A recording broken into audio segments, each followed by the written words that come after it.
नमस्कार दोस्तों, आपका बहुत बहुत स्वागत है आईएएस पॉइंट यूट्यूब चैनल पर। आज हम कक्षा 11 के भौतिक भूगोल के मूल सिद्धांत के चैप्टर 4 महासागरों और महाद्वीपों का वितरण means distribution of oceans and continents को पढ़ेंगे। तो पिछले अध्याय में आपने जो है भूगर्भ के विषय में पढ़ा। आप जो है संसार के मानचित्र से भी परिचित हैं, ऐसा मैं मान कर चलती हूँ। और आप जानते भी हैं कि पृथ्वी के 29% भाग पर महाद्वीप और बाकी पर महासागर फैले हुए हैं। तो आपने जो है इससे पहले की कक्षा में पढ़े होंगे कि जो हमारा पृथ्वी है उस पे 29% भाग जो है वो लैंड पार्ट है और बाकी जो प्रतिशत है वो महासागर है। महाद्वीपों और महासागरों की अवस्थिति जैसा कि आज मानचित्र पर दिखाई देती है, हमेशा से ऐसी नहीं रही है। तो मतलब यह है कि जो महाद्वीप और महासागरों की अवस्थिति है जो आज के वर्ल्ड मैप पे आप देखते हैं वो पहले जैसी नहीं है। पहले जो है कुछ और थी और अब जो है कुछ और है। इसके अतिरिक्त यह भी एक तथ्य है कि आने वाले समय में भी महाद्वीप व महासागरों की स्थिति आज जैसी नहीं रहेगी। तो जैसा आप जानते हैं कि ये परिवर्तन जो है प्रकृति का नियम है, तो यह बताता है कि आने वाले समय में भी महाद्वीप और महासागरों की जो स्थिति है वो आज जैसी नहीं रहेगी। अगर ऐसा है तो प्रश्न यह है कि पूरा काल में इनकी अवस्थिति कैसी थी। तो अगर ऐसा है, ये हमेशा परिवर्तित होता जा रहा है, इसमें चेंजेस होते जा रहे हैं, तो प्रश्न यह उठता है कि पहले कैसा था और आने वाले समय में कैसा होगा।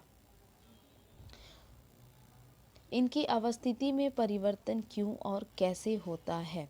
जो दूसरा आपके जहन में प्रश्न उठे होंगे वह यह कि इनकी अवस्थिति में परिवर्तन क्यों हो रहा है और कैसे होता है।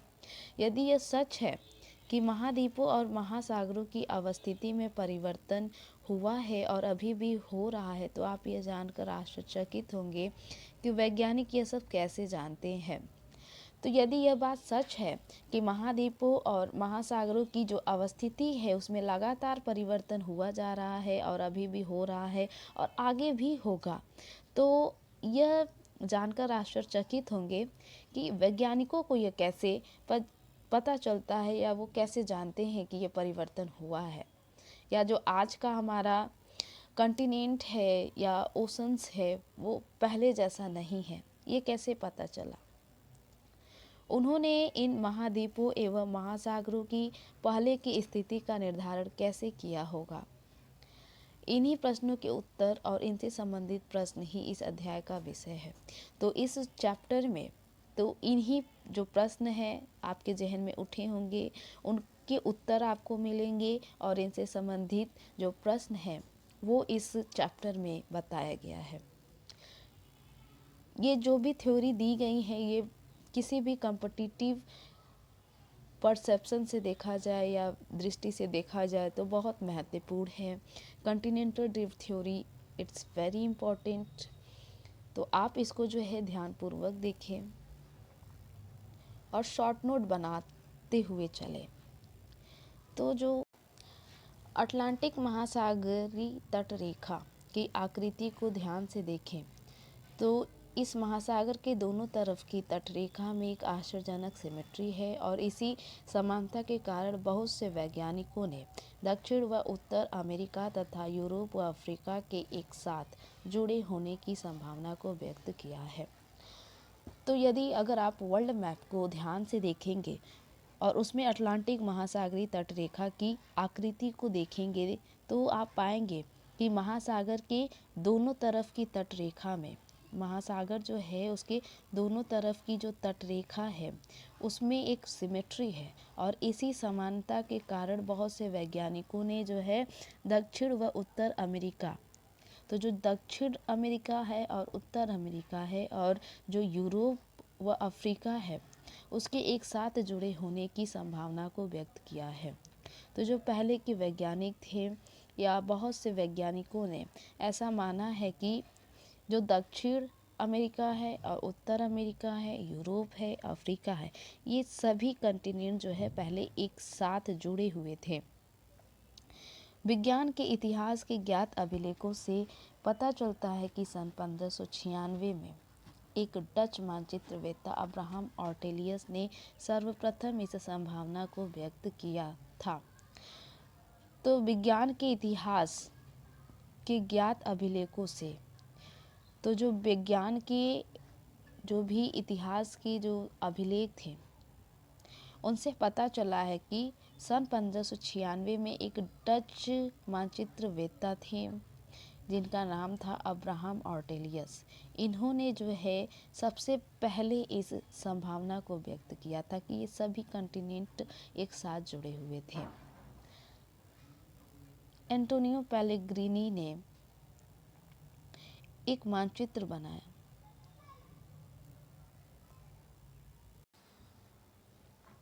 जिसमें तीनों महाद्वीपों को इकट्ठा दिखाया गया था। तो जो एंटोनियो पेलेग्रिनी थे उन्होंने सबसे पहले एक ऐसा मैप बनाया जिसमें तीनों महाद्वीपों को इकट्ठे दिखाया गया था। जर्मन मौसमविद अल्फ्रेड वेगनर ने महाद्वीपीय विस्थापन सिद्धांत सन 1912 में प्रस्तावित किया। तो जो जर्मन मौसमविद अल्फ्रेड वेगनर थे उन्होंने महाद्वीपीय विस्थापन सिद्धांत को सन 1912 में प्रस्तावित किया और यह जो थ्योरी थी वह महाद्वीप एवं महासागरों के डिस्ट्रीब्यूशन से संबंधित थी। इस सिद्धांत की आधारभूत संकल्पना यह थी कि इस सभी महाद्वीप एक अकेले भूखंड से जुड़े हुए थे। तो इस थ्योरी की जो मेन कॉन्सेप्ट था वह यह था कि सभी महाद्वीप जो है वो एक अकेले भूखंड में जुड़े हुए थे। तो जितने भी आज के मैप में आप देखते हैं कॉन्टिनेंट है वो सभी जो है एक अकेले भूखंड से जुड़े हुए थे। वेगनर के अनुसार आज के सभी महाद्वीप इस भूखंड के भाग थे तथा यह एक बड़े महासागर से घिरा हुआ था। तो वेगनर ने ये कहा कि जो सभी महाद्वीप है वो इस भूखंड के भाग थे, ठीक है, और ये जो भूखंड थे ये एक बड़े महासागर से घिरा हुआ था। तो जो ये भूखंड था और ये भूखंड जो था चारों तरफ से महासागर से घिरा हुआ था। उन्होंने इस बड़े महाद्वीप को पैंजिया का नाम दिया। तो जो ये भूखंड था इसको उन्होंने क्या कहा? पैंजिया। पैंजिया का अर्थ होता है संपूर्ण पृथ्वी और जो विशाल महासागर था उसको पैंथालासा कहा। तो जो ये विशाल महासागर था इसको उन्होंने वेगनर ने पैंथालासा कहा।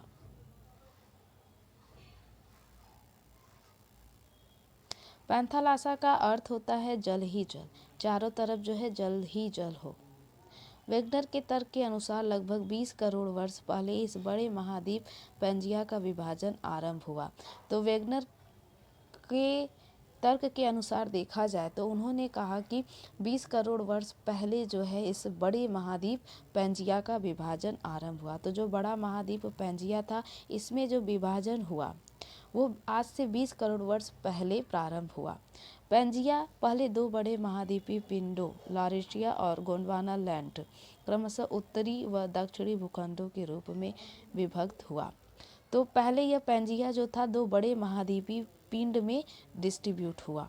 तो जो ऊपर का था उसको लॉरेशिया कहा गया उत्तरी भाग को, और जो नीचे का पार्ट था उसको गोंडवाना लैंड कहा गया। इसके बाद लॉरेशिया व गोंडवाना लैंड धीरे धीरे अनेक छोटे हिस्सों में बट गए। फिर धीरे धीरे जो ये भूखंड थे लॉरेशिया और गोंडवाना लैंड इसमें भी जो है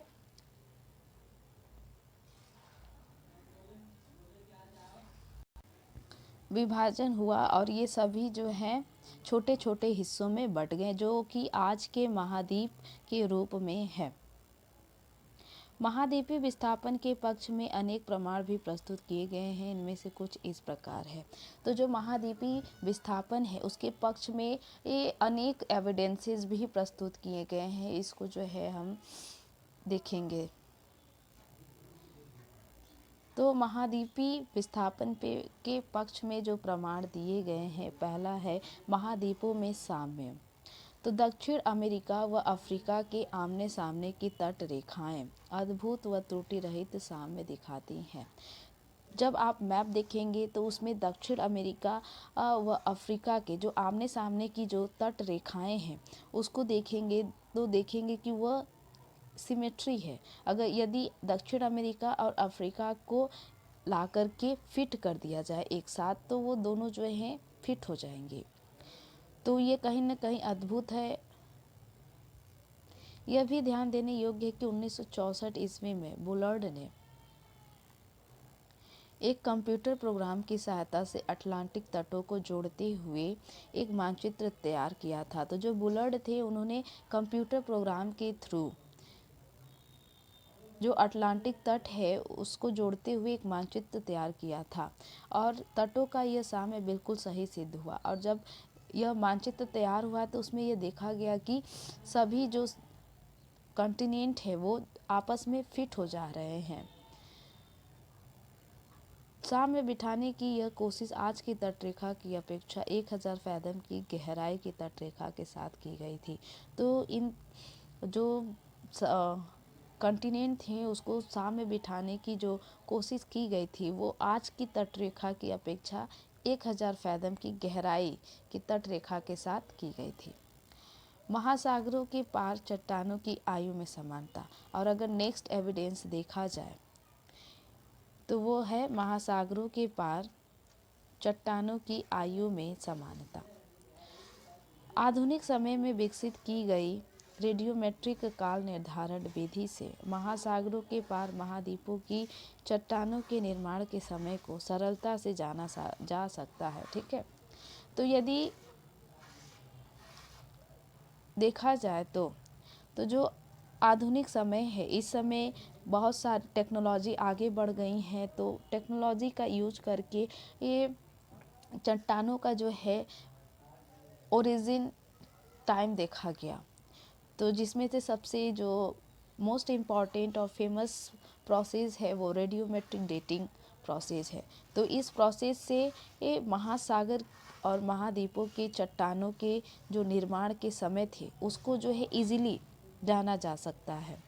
तो 200 करोड़ वर्ष पहले प्राचीन सेल समूहों की एक पट्टी ब्राज़ील तट और पश्चिमी अफ्रीका के तट पर मिलती है। तो जब रेडियोमेट्रिक डेटिंग प्रोसेस के थ्रू चट्टानों का ओरिजिन टाइम देखा गया तो पता चला कि जो ब्राज़ील तट है और पश्चिमी अफ्रीका का जो तट है उस पे जो चट्टानें मिल रही हैं वो 200 करोड़ वर्ष पूर्व प्राचीन सेल समूहों की एक पट्टी है जो आपस में मेल खाती है। तो दक्षिण अमेरिका व अफ्रीका की तटरेखा के साथ पाए जाने वाले आरंभिक समुद्री निक्षेप जुरैसिक काल के हैं। तो जब आप दक्षिण अमेरिका और अफ्रीका की तट रेखा के साथ जो पाए जाने वाले समुद्री निक्षेप है उसको देखेंगे तो वो जुरासिक पीरियड के हैं। तो इससे यह पता चलता है कि इस समय से पहले वहाँ पे महासागर की जो है उपस्थिति नहीं थी। जो नेक्स्ट एविडेंस है वह है टिलाइट। टिलाइट क्या होता है? तो टिलाइट जो होते हैं वो सेडिमेंट्री रॉक्स या अवसादी चट्टानें हैं जो कि हिमानी निक्षेपण से बनती हैं। तो भारत में पाए जाने वाले गोंडवाना श्रेणी के तलछटों के प्रतिरूप दक्षिण गोलार्ध के 6 विभिन्न स्थलखंडों में मिलते हैं। तो जो ये टिलाइट मिलते हैं वो भारत में गोंडवाना श्रेणी के जो तलछट है ये उसके दक्षिणी गोलार्ध के 6 विभिन्न स्थलखंडों में मिलते हैं। गोंडवाना श्रेणी के आधार तल में घने टिलाइट हैं। तो जो गोंडवाना श्रेणी का जो आधार तल है उसमें घने टिलाइट है जो विस्तृत व लंबे समय तक हिमावरण या हिमाच्छादन की ओर इंगित करता है। तो जो ये घने टिलाइट है ये बताता है कि ये वहाँ पे लंबे समय तक हिम आवरण या हिमाच्छादन जो है हुआ था। इसी क्रम के प्रतिरूप भारत के अतिरिक्त अफ्रीका, फॉकलैंड द्वीप, मेडागास्कर, अंटार्कटिक और ऑस्ट्रेलिया में मिलते हैं। तो जो टिलाइट है वो भारत के अतिरिक्त भी कई देशों में मिलता है जैसे अफ्रीका, फॉकलैंड द्वीप, मेडागास्कर, अंटार्कटिक और ऑस्ट्रेलिया। गोंडवाना श्रेणी के तलछटों की यह समानता स्पष्ट करती है कि इन स्थलखंडों के इतिहास में भी समानता रही है। तो जो गोंडवाना श्रेणी के तलछट है उसकी जो समानताएं हैं वो साफ साफ बताती है कि इन स्थलखंडों के इतिहास में भी कहीं न कहीं समानता रही है। हिमानी निर्मित टिलाइट चट्टानें पुरातन जलवायु और महाद्वीपों के विस्थापन के स्पष्ट प्रमाण प्रस्तुत करते हैं। तो जो ये हिमानी निर्मित टिलाइट चट्टानें हैं ये पुरातन जलवायु और महाद्वीपों के विस्थापन के एक स्पष्ट प्रमाण है। नेक्स्ट है प्लेसर डिपॉजिट। घाना तट पर सोने के बड़े निक्षेपों की उपस्थिति व उद्गम चट्टानों की अनुपस्थिति एक आश्चर्यजनक तथ्य है। तो जो घाना तट है वहाँ पर सोने के बड़े डिपोजिशंस की उपस्थिति और वहाँ पे जो उद्गम चट्टान जिससे सोना का ओरिजिन होता है वहाँ पे उद्गम चट्टानों की अनुपस्थिति जो है यह एक आश्चर्यजनक तथ्य को दिखाता है। जो सोना युक्त सिराएं हैं वो ब्राज़ील में पाई जाती हैं। तो देखा जाए तो जो सोना युक्त सिराएं हैं या जिनसे ये सोना युक्त चट्टानें बनती हैं, गोल्ड बियरिंग वेन्स, ये कहाँ पे पाया गया है? ब्राज़ील में। जो गोल्ड बियरिंग वेन्स है वो ब्राज़ील में पाया गया है, लेकिन इस सोने का जो डिपोजिशंस है वो कहाँ पर पाया गया है? घाना तट पर। तो इससे यह स्पष्ट है कि घाना में जो मिलने वाले सोने के निक्षेप है वो ब्राज़ील पठार से उस समय निकले होंगे जब ये दोनों महाद्वीप एक दूसरे से जुड़े थे। तो इससे साफ साफ पता चलता है कि जो सोने का निक्षेप है वो ब्राज़ील पठार से उस समय अलग हुए होंगे या निकले होंगे जब ये दोनों महाद्वीप जो हैं एक दूसरे से जुड़े थे।